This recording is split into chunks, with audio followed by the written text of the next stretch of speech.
CPS విధానాన్ని వెంటనే CPS విధానాన్ని వెంటనే CPS విధానాన్ని వెంటనే CPS వద్దురా OPS ముద్దురా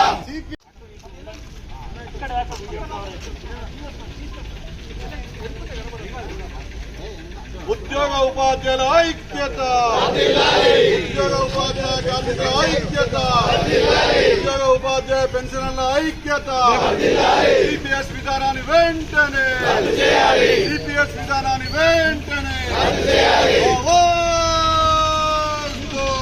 పెట్టుబడుల పెన్షన్ పెట్టుబడుల పెన్షన్ పెట్టుబడుల పెన్షన్ ఉద్యోగ ఉపాధ్యాయ పెన్షన్ల ఐక్యత ఉద్యోగ ఉపాధ్యాయ పెన్షన్ల ఐక్యత ఉద్యోగ ఉపాధ్యాయ పెన్షన్ల ఐక్యత ఉద్యోగి భద్రత ప్రభుత్వాల బాధ్యత CPS వద్దు OPS ముద్దు CPS వద్దు OPS ముద్దు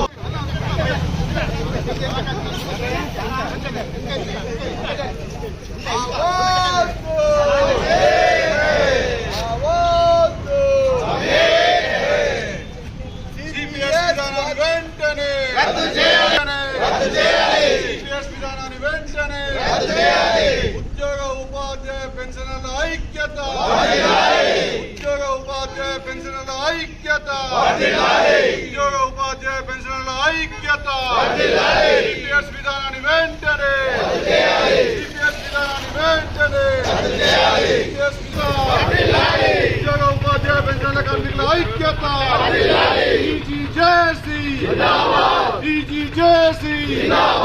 EGJC आवाज दो आवाज दो आवाज दो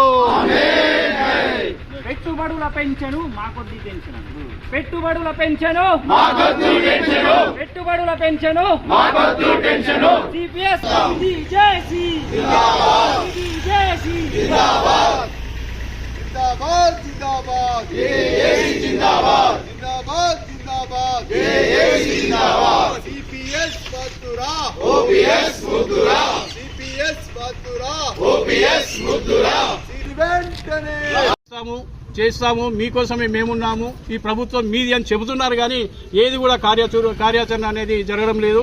అందులో భాగంగానే జేఏసీ ఈ ఉద్యమమైనటువంటి కార్యక్రమాలన్నిటికీ కూడా చేపట్టడం జరిగింది. అందుకే ఈరోజు ఇది సెప్టెంబర్ 1 అనేది పెన్షన్ విద్రోహ దినం అనేది ఇది ప్రారంభం మాత్రమే. దీని ద్వారా తర్వాత ప్రాతిపదికంగా అన్ని కూడా యుద్ధ కార్యక్రమాలు కూడా చేసుకోవడం అనేది జరుగుతుంది. ప్రభుత్వానికి ఇప్పటి వరకైతే మేము ప్రభుత్వానికి ఇచ్చిన మేనిఫెస్టోలో ఇచ్చిన హామీలో నెరవేర్చండి అని మాత్రమే కోరుతున్నాము. ఇంకా కూడా మేము ఇంత నిరసన కార్యక్రమాలు చేసిన తర్వాత కూడా మీరు ఎలాంటి నిర్ణయాలు తీసుకోకపోతే చాలా కార్యక్రమాలు కూడా ఉధృతమైనటువంటి కార్యక్రమాలు కూడా చేపడతాం. అవసరం పడితే ప్రభుత్వాన్ని కూడా స్తంభించేటువంటి పరిస్థితులు కూడా వస్తాయి. తెలంగాణ ఉద్యమంలో ఉద్యోగుల పాత్ర అందరికీ తెలిసిందే. మళ్ళీ ప్రభుత్వం దయచేసి మేము పని చేస్తున్నాం, మాకు పని చేసిన దానికి జీతం ఇవ్వండి, చేసిన పనికి మాకు వేతనాలు ఇవ్వండి అని మాత్రమే కోరుతున్నాం. కొంచెం కోరికలు కోరడం లేదు, మేము చేసిన పనికి మాత్రమే చేస్తున్నాము. ప్రభుత్వం సంక్షేమ పథకాలన్నీ కూడా ప్రజల్లోకి తీసుకెళ్లడానికి ప్రభుత్వ ఉద్యోగులుగా మేమందరం కూడా కృషి చేస్తున్నాం. మరి కృషి చేస్తున్నటువంటి మాకు సరైన న్యాయం జరగకపోవడం అనేది చాలా బాధాకరం. కాబట్టి ఇప్పటికైనా కూడా ప్రభుత్వం కళ్ళు తెరిచి మీరు ఏవైతే జేఏసీ కోరినటువంటి 56 అంశాలు ఏవైతే ఉన్నాయో అందులో ఫైనాన్షియల్ కొన్ని ఉన్నాయి, నాన్ ఫైనాన్షియల్ కొన్ని ఉన్నాయి. నాన్ ఫైనాన్షియల్ కూడా సంబంధించి కూడా ఎలాంటి నిర్ణయాలు కూడా తీసుకోవడం లేదు. కాబట్టి ఇదే ఒక వేదికగా మిమ్మల్ని ప్రభుత్వాన్ని కోరేది ఏంటంటే దయచేసి మీరు ఏదైతే మేనిఫెస్టోలో చెప్పారో, ఏవైతే ప్రభుత్వ ఉద్యోగులకు సమస్యలను పరిష్కరిస్తామని చెప్పారో ఆ సమస్యలను కూడా పరిష్కరించాలని చెప్పి కోరుతూ ధన్యవాదాలు. మరి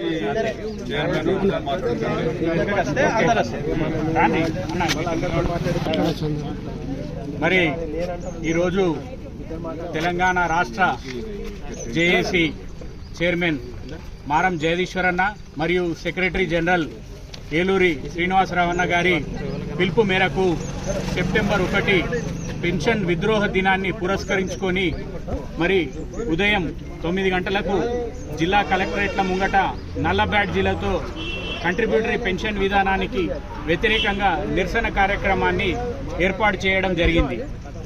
అదే క్రమంలో మరి జగిత్యాల జిల్లా జేఏసీ ఆధ్వర్యంలో కూడా ఈరోజు ఉద్యోగులు, ఉపాధ్యాయులు, పెన్షనర్లు, retired employees, contract, outsourcing employees మరియు ఇతర వర్కర్లు అందరూ కలిపి జగిత్యాల కలెక్టరేట్ ముంగట సిపిఎస్కు వ్యతిరేకంగా నిరసన కార్యక్రమం ఏర్పాటు చేయడం జరిగింది. మరి మనందరికీ తెలుసు, సెప్టెంబర్ 1, 2004 రోజున అప్పటి కేంద్ర రాష్ట్ర ప్రభుత్వాలు ఉద్యోగుల పెన్షన్ హక్కును కాలరాస్తూ మరి కంట్రిబ్యూటరీ పెన్షన్ విధానాన్ని అనేది ఇంప్లిమెంట్ చేయడం జరిగింది. అప్పటికి 50 సంవత్సరాల క్రితం నుండి కూడా ప్రతి ఉద్యోగి పెన్షన్ పొందుతుండు. మరి మాకు అప్పటికి ఉన్న హక్కును హరించి వేసి మాకు ఉద్యోగులందరికీ ఒక గుదిబండలాగా ఈ కంట్రిబ్యూటరీ పెన్షన్ విధానాన్ని ఇంప్లిమెంట్ చేయడం జరిగింది. ఆ కంట్రిబ్యూషన్ ఎటు పోతుంది, ఏమవుతుంది, అది పెట్టుబడులు ఎక్కడికి పోతున్నాయి అనేటివి కూడా పూర్తిగా ఏమీ ఇన్ఫర్మేషన్ లేదు. మరి ఇవాళ దాదాపు 30-40 సంవత్సరాలు ఒక ప్రభుత్వ ఉద్యోగి 60 సంవత్సరాల వయసు వచ్చేంత వరకు ఉద్యోగం చేసి మరి ప్రభుత్వ సంక్షేమ పథకాలన్నీ అమలు చేసిన వ్యక్తికి ఏ సంక్షేమ పథకానికి కూడా ప్రభుత్వ ఉద్యోగులు కానీ ప్రభుత్వం నుండి ఆనరోగ్యం తీసుకునే వ్యక్తి ఎలిజిబుల్ కాదు. మరి అట్లాంటి ప్రభుత్వ ఉద్యోగులు దాదాపు 61 సంవత్సరాల వయసులో రిటైర్మెంట్ అయినాక మహా అయితే 5-10 సంవత్సరాలు బతుకుతారు. వాళ్లకున్న కనీస పెన్షన్ హక్కును కూడా ఇవాళ ప్రభుత్వం తొలగించింది. మరి గత 21 సంవత్సరాలుగా మేము సెప్టెంబర్ 1న పెన్షన్ విద్రోహ దినాన్ని పురస్కరించుకొని నిరసన కార్యక్రమాలు చేస్తూ రాష్ట్ర ప్రభుత్వానికి మరియు కేంద్ర ప్రభుత్వానికి విన్నవించుకోవడం జరిగింది. మరి గౌరవ ముఖ్యమంత్రి గారు ఎన్నికల మేనిఫెస్టోలో మరి కంట్రిబ్యూటరీ పెన్షన్ విధానాన్ని రద్దు చేసే దిశగా కమిటీ వేస్తామని హామీ ఇవ్వడం జరిగింది. ఆ దిశగా మరి 20 నెలలు గడుస్తుంది.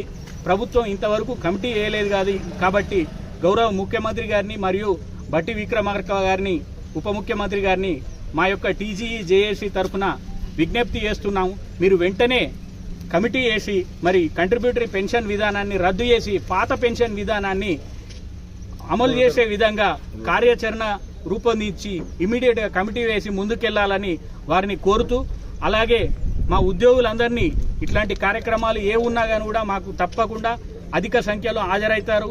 మరి ఈ పెన్షన్ విధానం సిపిఎస్ విధానం రద్దు చేసి ఓపీఎస్ విధానం అమలు చేసేంత వరకు కూడా మా యొక్క ఉద్యోగ జేఏసీ అనేది అసలే